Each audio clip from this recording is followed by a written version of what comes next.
গত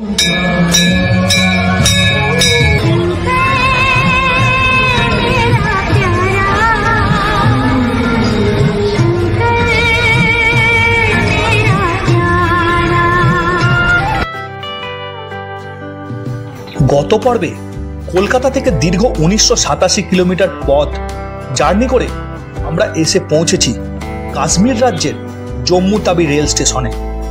সেই ভিডিও আপনাদের সাথে আগেই শেয়ার করেছি। আপনারা যারা সেই ভিডিও দেখেননি, ডেসক্রিপশন বক্সে লিংক দেওয়া রয়েছে, লিংকে ক্লিক করে দেখে নিন, খুব ভালো লাগবে। আর আজ আপনাদের সামনে তুলে ধরব মাত্র 2 মিনিটের মধ্যে RFID কার্ড বানিয়ে নেওয়ার পর আরও অল্প কিছু সময় ব্যয় করে কাশ্মীরে নতুন মোবাইল সিম সংগ্রহ করে নেবার পর পাবলিক মিনি বাসে চড়ে বিসি রোড বাস স্ট্যান্ডে পৌঁছে এখান থেকে মাহিন্দার জাইলো বুকিং করে রওনা দিলাম পেহেলগাঁওয়ের উদ্দেশ্যে। বিপত্তি ঘটল বানিহাল টানেল ক্রস করার পর। বানিহাল টানেল ক্রস করেই আমাদের গাড়ি আটকে দিল। এই বানিহাল বেস ক্যাম্পেই রাত কাটাতে। তবে কথায় বলে ভগবান যা করেন মঙ্গলের জন্য করেন, তাই হলো আমাদের সাথে। এতে না পেরে ভালো হয়েছে।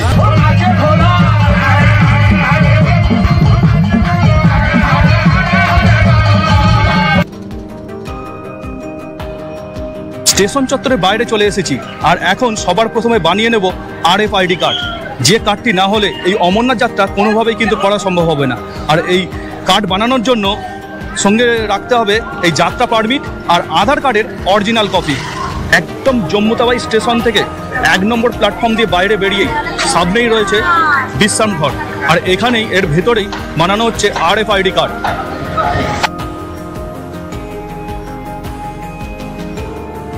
এই অস্থায়ী বিশ্রাম গৃহের ভিতরেই বানানো হচ্ছে অমরনাথ যাত্রার জন্য RFID card. Sumanta Maity, SUMNTA MAITY। Aadhaar card এবং যাত্রা পারমিট দেখিয়ে এই কক্ষ থেকেই খুব সহজেই একে একে দিয়ে দেওয়া হচ্ছে RFID কার্ড।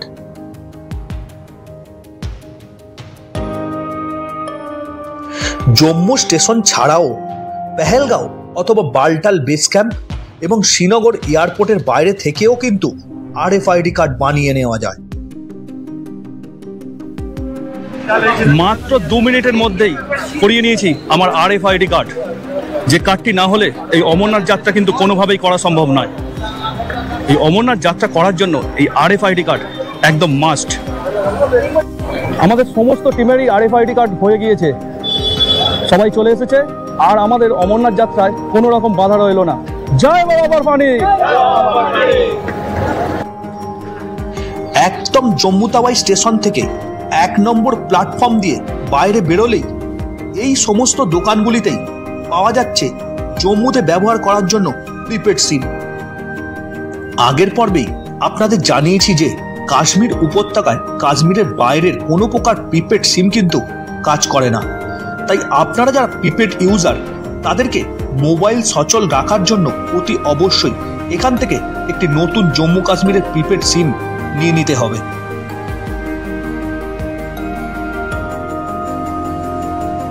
কেবলমাত্র আধার কার্ড সঙ্গে আনলেই আপনি এখান থেকে নতুন সিমের সুবিধা নিতে পারবেন।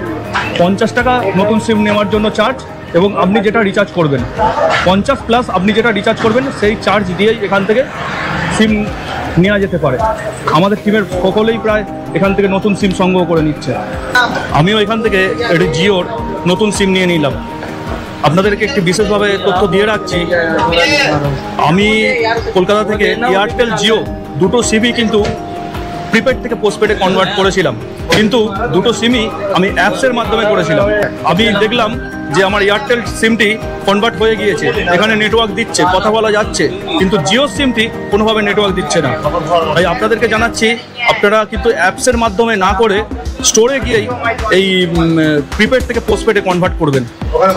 জম্মু স্টেশনের বাইরে থেকে এই মিনি বাসে চড়ে এখন চলে যাব বিসি রোড বাস স্ট্যান্ডে। আর সেখান থেকে গাড়ি বুকিং করে আমরা দেখব আজকেই কিভাবে পেহেলগাঁও অথবা শ্রীনগরে যাওয়া যায়। আর আমরা কোথায় যেতে পারছি সেই ব্যাপারে ডিটেলস আপনাদের জানিয়ে দিচ্ছি বিসি রোড বাস স্ট্যান্ডে পৌঁছে। জম্মু স্টেশনের বাইরে থেকে মিনি বাসে চড়ে 20 টাকা জনপ্রতি ভাড়া দিয়ে আমরা চলে এলাম জম্মু বিসি রোড বাস স্ট্যান্ডে। জম্মু রেলওয়ে স্টেশন থেকে এই বিসি রোড বাস স্ট্যান্ডের দূরত্ব আনুমানিক 6 কিলোমিটার। বিসি রোড বাস স্ট্যান্ডের কাছ থেকে আমরা গাড়ি বুকিং করে নিয়েছি। সামনেই দেখতে পাচ্ছেন দয়াল ট্যুর অ্যান্ড ট্রাভেলস, এইখান থেকে আমরা গাড়ি বুক করে নিয়েছি। একেবারে আমাদের সাথে এই গাড়ি থাকবে 6 দিনের জন্য। আমরা লাগেজ এই গাড়িতে রেখে দিয়ে আমরা অমরনাথ যাত্রায় বেরিয়ে যাব চন্দনবাড়ি থেকে। আর সেই কারণে আজ আমরা এই জম্মু থেকে চলে যাব এই গাড়ি নিয়ে পেহেলগাঁওয়ের উদ্দেশ্যে। দয়াল ট্যুর অ্যান্ড ট্রাভেলস থেকে আমাদের জন্য বরাদ্দ করা হয়েছিল মাহিন্দার 7 সিটার জাইলো কার। গাড়ির উপরে আমাদের সমস্ত লাগেজ বাঁধা হয়ে গিয়েছে। এখন সময় 11টা 45 মিনিট। এখন আমাদের গাড়ি ছেড়ে দেওয়া হবে, আমরা রওনা দিয়ে দেবো পেহেলগাঁওয়ের উদ্দেশ্যে। আমাদের ড্রাইভার সাহেব প্রেমজি জানালেন মোটামুটি 7 ঘন্টার মতো সময় লাগবে পেহেলগাঁও পৌঁছাতে। জম্মু থেকে আমরা গাড়ি নিয়ে নিয়েছি। আমাদের সাথে রয়েছেন শর্মাজির সাথে আজ আমরা চলেছি এখন পেহেলগাঁওয়ের উদ্দেশ্যে।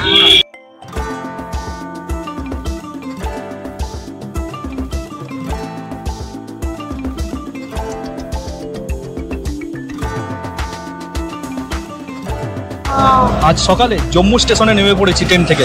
তারপর স্টেশনের বাইরে কিছু খাওয়া দাওয়া করে RFID কার্ড করিয়ে নিয়েছি। আর এখন একদম গাড়ি বুক করে নিয়েছি। আর আমরা সকলে মিলে চলেছি জম্মু থেকে পেহেলগাঁওয়ের পথে। এ পথে জম্মু থেকে পেহেলগাঁওয়ের দূরত্ব 280 কিলোমিটার।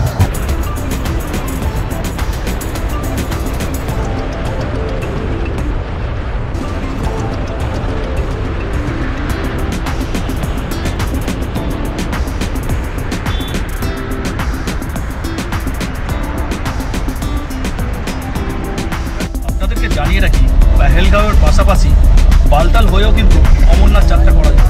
তবে আমরা কিন্তু পেহেলগাঁও হয়েই যাত্রা করব। আজ একেবারে অসাধারণ ওয়েদার, রোদ ঝলমলে আকাশ। আমরা চাই যে সামনের দিনগুলোতেও কিন্তু এইরকমই যাতে ওয়েদার থাকে, কারণ এই ওয়েদার যদি থাকে তাহলে আমরা কিন্তু খুব সুন্দরভাবে বাবা বরফানিকে দর্শনের উদ্দেশ্যে যাত্রা করতে পারব। জম্মু শ্রীনগর হাইওয়েতে যেমন রয়েছে ভারতবর্ষের বিখ্যাত বেশ কিছু ট্যানেল, ঠিক তেমনই তার পাশাপাশি রয়েছে এই ধরনের বেশ কিছু ছোট ছোট ট্যানেল। বর্তমানে এই সমস্ত ট্যানেলগুলি জম্মুর সাথে শ্রীনগরের দূরত্ব বেশ কয়েক কিলোমিটার কমিয়ে দিয়েছে।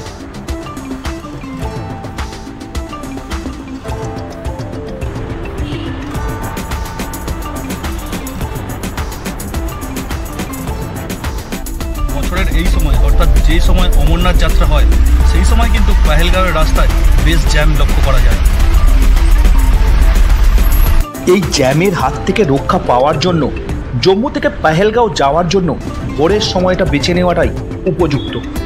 কিন্তু আমরা যেহেতু সকাল সকাল জম্মুতে পৌঁছে গিয়েছি কলকাতা থেকে ট্রেনে চড়ে, তাই জম্মুতে আর অপেক্ষা না করে ওই দিনই রওনা দিলাম পেহেলগাঁওয়ের উদ্দেশ্যে।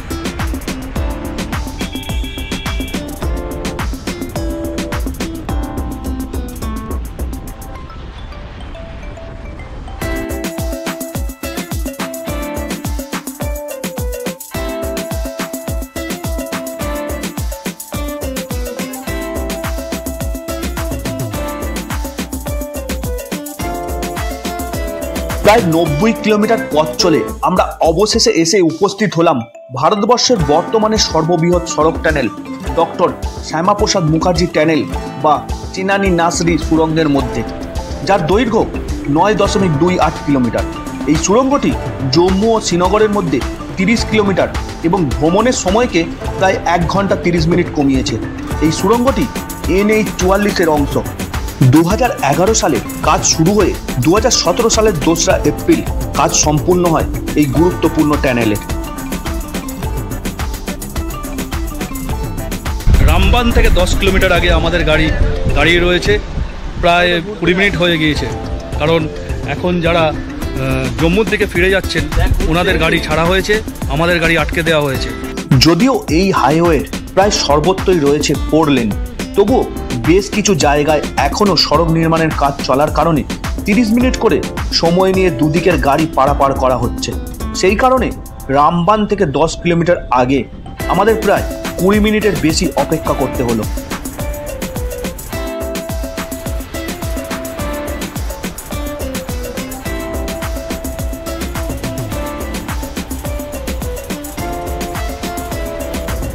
এতক্ষণ ঝিলাম নদী আমাদের সাথে সাথে বয়ে চলেছিল আমাদের ডান পাশ দিয়ে।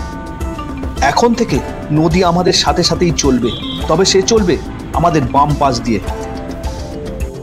কাশ্মীর উপত্যকায় যেমন সদা সর্বদা চোখে পড়বে আমাদের নিরাপত্তায় নিয়োজিত ভারতীয় বীর সেনাদের, ঠিক তেমনই কয়েক কিলোমিটার ছাড়া ছাড়াই দেখতে পাওয়া যাবে ইন্ডিয়ান আর্মির কনভয়।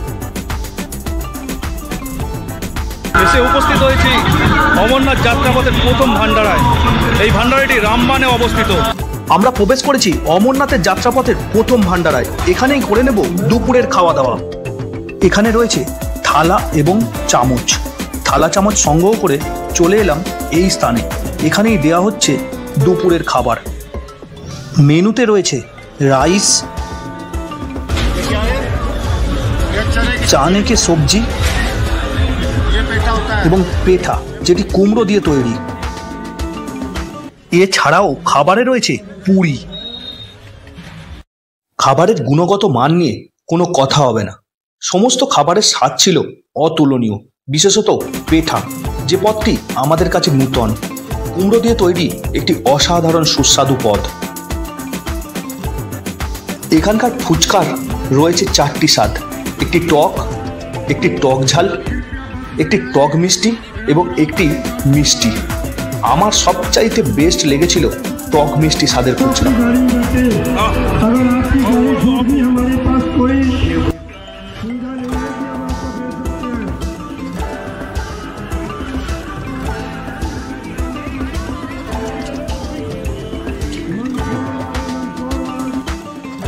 এসবের পাশাপাশি এই ভান্ডারে পাওয়া যাচ্ছিল পাস্তা নুডলস, পপকর্ন এবং আমাদের অনেকটা সোনপাপড়ির মতো এক প্রকার টেস্টি ভিন্ন স্বাদের মিষ্টি।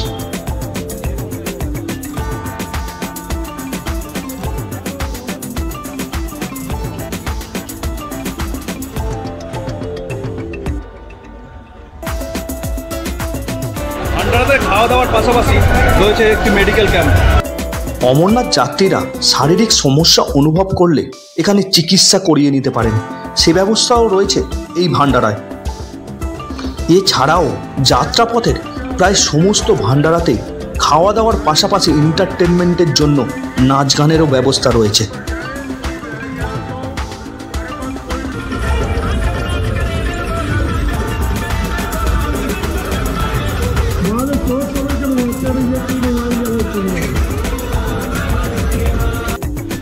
খাওয়া দাওয়ার পর আমরা এগিয়ে চললাম আমাদের গন্তব্যের দিকে। রামবানের পরেই জম্মু শ্রীনগর হাইওয়েতে এই জায়গাটাই সব থেকে বিপদযুক্ত। আমাদের ড্রাইভার শর্মাজি জানালেন এই স্থানে যখন তখন পাহাড় থেকে পাথর গড়িয়ে রাস্তায় পড়ে, সেই কারণেই নেট দিয়ে পাহাড় ঢেকে দেওয়া হয়েছে। মাত্র 3 মাস আগে এই জায়গায় ডবল লেনের কাজ সম্পূর্ণ হয়েছে। আগে এখানে যানজটও হতো প্রচুর। অমরনাথ যাত্রার জন্য সবচাইতে গুরুত্বপূর্ণ হলো যাত্রা পারমিশন। কিভাবে করবেন যাত্রা পারমিশন আপনাদেরকে একটু জানিয়ে দিই।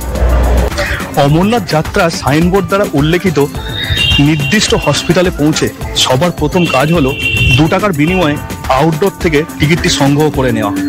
তো আমরা যখন হসপিটালে পৌঁছালাম তখন দেখলাম আউটডোরে রয়েছে প্রচুর মানুষের ভিড়।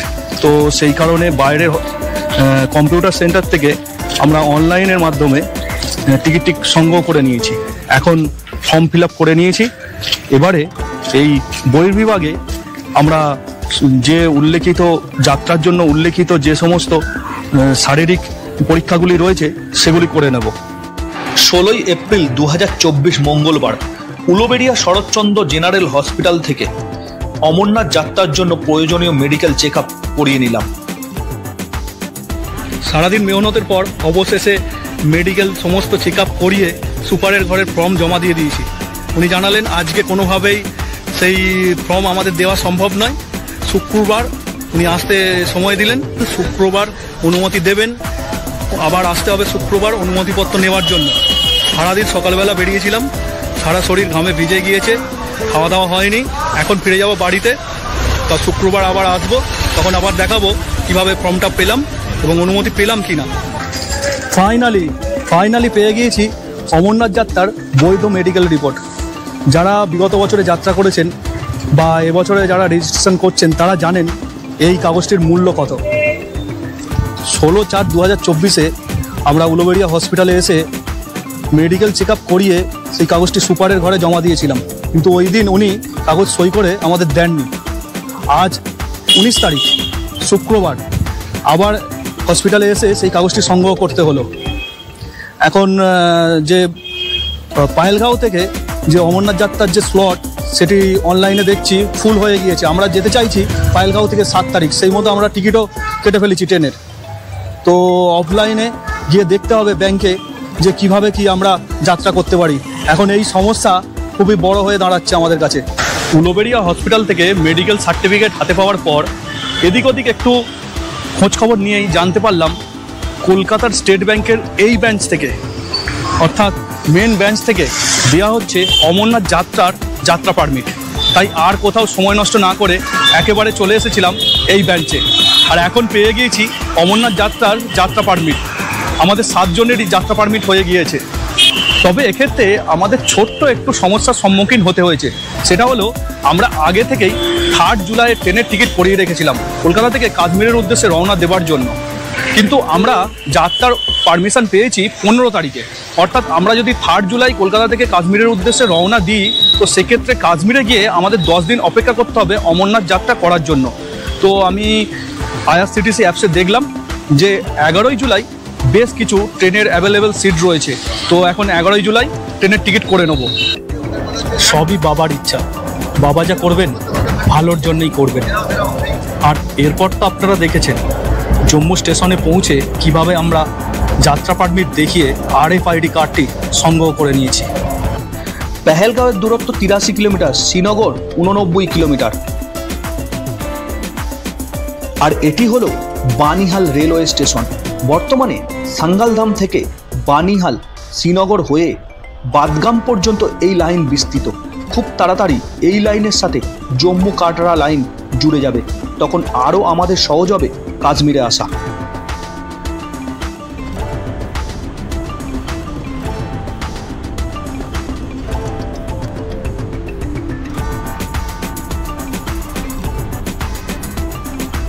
এবারে এসে উপস্থিত হলাম বানিহাল কাজিগুন্ডা রোড টানেলের ভিতর। টানেলের কাজ সম্পূর্ণ হয় 2021 সালে। এর দৈর্ঘ্য 8.45 কিলোমিটার। এই টানেল বানিহাল এবং কাজিগুন্ডার ভিতর প্রায় 16 কিলোমিটার পথ কমিয়ে দিয়েছে।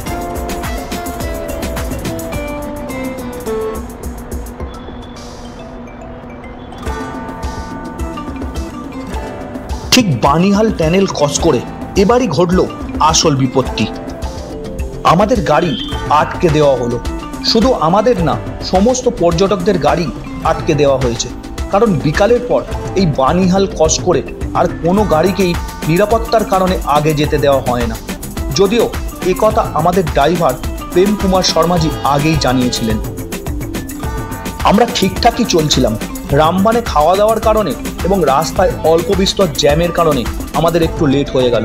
সেই কারণেই আমরা আটকে গেলাম আজ এখানে। মন না চাইলেও বাধ্য হয়ে আজ আবার আমাদের ফিরে যেতে হচ্ছে পিছনের দিকে। বানিহাল টানেল ক্রস করেই আর গাড়ি আগে যেতে দিলেন না জম্মু কাশ্মীর পুলিশ এবং ভারতীয় সেনারা। বিকেল 4টের পর বানিহাল ক্রস করে শ্রীনগর অথবা পেহেলগাঁওয়ের দিকে রওনা হওয়া যায় না, তাই আমাদের বাধ্য হয়ে আবার ফিরে আসতে হয়েছে বানিহাল বেস ক্যাম্পে। আজ রাতটুকু এই বানিহাল বেস ক্যাম্পেই আমরা কাটাবো। কড়া জেড প্লাস নিরাপত্তার চাদরে মোড়া পাহাড়ে ঘেরা একটি সুন্দর উপত্যকায় অবস্থিত এই বানিহাল বেস ক্যাম্প। ভারতের কেন্দ্রশাসিত অঞ্চল জম্মু কাশ্মীরের পীর পাঞ্জাল রেঞ্জে অবস্থিত বানিহাল। বানিহাল শব্দের অর্থ হলো তুষার ঝড়। 9290 ফুট উচ্চতায় অবস্থিত এই বানিহাল হল ভারতীয় সমভূমির সাথে কাশ্মীর উপত্যকার প্রবেশদ্বার। তবে এটাও একটা আলাদা অনুভূতি। এইভাবে বেস ক্যাম্পে তো কোনোদিন থাকা হয়নি। বেস ক্যাম্পে থাকতে পারা, ভেবেছিলাম অমরনাথ যাত্রাপথে প্রথম বেস ক্যাম্প শেষনাগেই আমরা থাকবো, তার আগেই আমাদের বাবা বরফানি থাকার একটা সুযোগ করে দিয়েছে বানিহাল বেস ক্যাম্পে। এই বেস ক্যাম্পেই আজ আমাদের রাত কাটাতে হবে। এই বেস ক্যাম্পে আমরা দেখতে পাচ্ছি রয়েছে একাধিক বড় বড় টেন্ট। এক একটি টেন্টের ভিতর ব্যবস্থা করা হয়েছে কমপক্ষে 200 মানুষের রাত কাটাবার। পরিষ্কার পরিচ্ছন্ন বিছানা, তার সাথে সুন্দর ব্ল্যাঙ্কেট, এছাড়াও দেওয়া হয়েছে বালিশ। এর মধ্যে আমাদের পছন্দ মতো 7 জন 7টি বিছানা বেছে নিলাম। এই টেন্টের ভিতর প্রবেশ করে অবাক নয়, মুগ্ধ হয়েছিলাম আমরা এই অপ্রত্যাশিত ব্যবস্থাপনা দেখে। ট্রেনে আসার কারণে দুদিন চান হয়। এখানে শৌচালয় এবং ওয়াশরুমের বেশ ভালো ব্যবস্থা রয়েছে।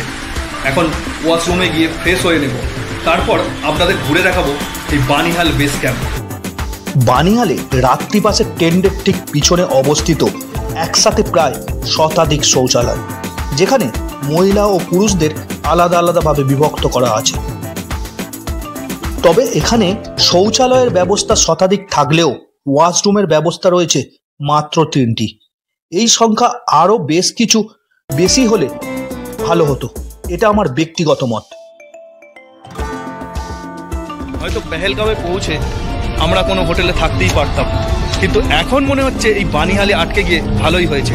বানিহালের বেস ক্যাম্পে থাকার একটা আলাদাই অনুভূতি নিতে পারছি। এই যে বেস ক্যাম্পে থাকলাম, এটা মানে বলে বোঝানো যাবে না। চারিদিকে ভারতীয় সেনা আমাদের পাহারায় রয়েছেন ওনারা, আর ওনারা আছেন বলেই আমরা এই যাত্রা করতে পারছি।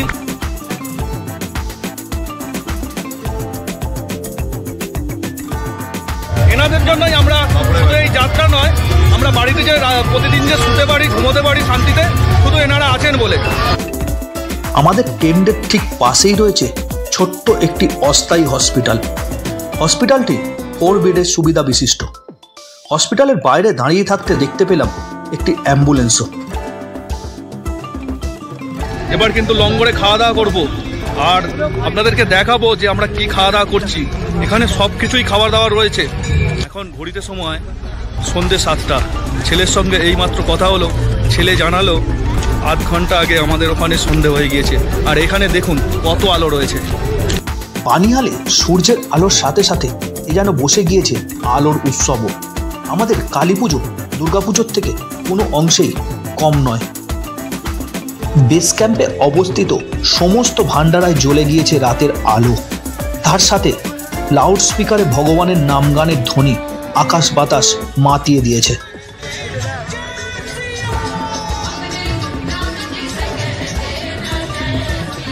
খাওয়া দাওয়া শুরু করলাম বাঁদিকের প্রথম ভান্ডারা থেকে। এই ভান্ডারায় দেওয়া হচ্ছিল হরলিক্স, তার সাথে টোস্ট। পরের ভান্ডারায় ছিল চায়ের সাথে আলুর পকোড়া। এখানে আবার পাওয়া যাচ্ছিল ফুচকা। তার ঠিক পাশেই আরেকটি ভান্ডারায় তৈরি ছিল গরম গরম সিমুই।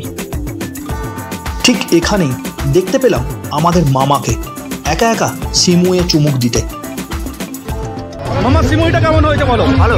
আজ যে আমরা পেহেলগাঁও যেতে পারলাম না, তোমার কি খারাপ লাগছে? যেতে না পেরে ভালো হয়েছে, যেতে না পেরে ভালো হয়েছে, যেতে পারলে লস করতাম। কোন ভান্ডারের খাবারটা সব থেকে ভালো লাগলো বলো? আপাতত 4টে ভান্ডারে খেয়েছি, 4টেই ভালো, একদম ফার্স্ট ক্লাস। পকোড়া খেয়েছি, চা খেয়েছি, ঘুগনি খেয়েছি, সিমুই খাচ্ছি, সব কটাই একদম ফার্স্ট ক্লাস। আর কি চাই?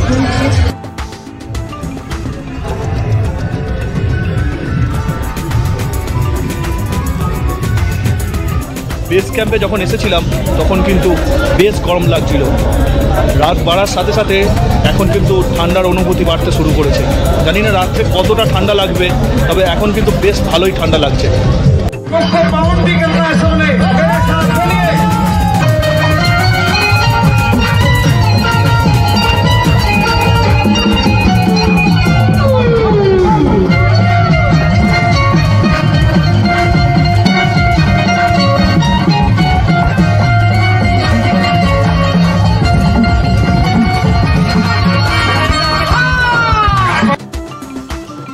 নাচ গান আনন্দ উৎসব অনেক হলো, রাত্রি হয়েছে, এবার খাওয়া দাওয়া করে শুয়ে পড়তে হবে। তাই এই ভান্ডারা থেকে রাতে রুটি তড়কা আর অল্প ক্ষীর খেয়ে নিলাম। রাতের খাওয়া দাওয়া শেষ, এখন চলে যাব আমাদের টেন্টে রাতটুকু ঘুমিয়ে নেবার জন্য। কাল আবার ভোর ভোর উঠে রওনা দেব পাহেলগাঁওয়ের উদ্দেশ্যে। দুদিন ট্রেন জার্নি করে শরীর কিন্তু বেশ ক্লান্ত। বিকেল 5:30 নাগাদ আমরা প্রবেশ করেছিলাম এই রামবান বেস ক্যাম্পে। আর ঠিক তখন থেকে এই বেস ক্যাম্পের আনন্দ উৎসব ও খাওয়া দাওয়ার সাথে মেতে উঠেছিলাম। এখন ঘড়িতে সময় 10:45, আর তাই আমাদের অমরনাথ যাত্রা টিমের সকলেই ক্লান্ত হয়ে শুয়ে পড়েছে। আবার আপনাদের সঙ্গে ফিরে আসছি কাল ঠিক সকালে এই বেস ক্যাম্প থেকে। আর সেই সময়টুকুর জন্য আপনাদের সকলকে জানাচ্ছি শুভরাত্রি। আজকের এপিসোড শেষ করছি আমাদের ভাই বন্ধু ভোলার নাচ দেখতে দেখতে। আর ভিডিও দেখে কমেন্ট করে জানাতে ভুলবেন না ভিডিও কেমন লাগলো। भोलेनाथ की शादी हम तो नाचेंगे, भोलेनाथ की शादी हम तो नाचेंगे। पिया है भांग, बजी है बीट, चढ़ी है मस्ती, गाएंगे।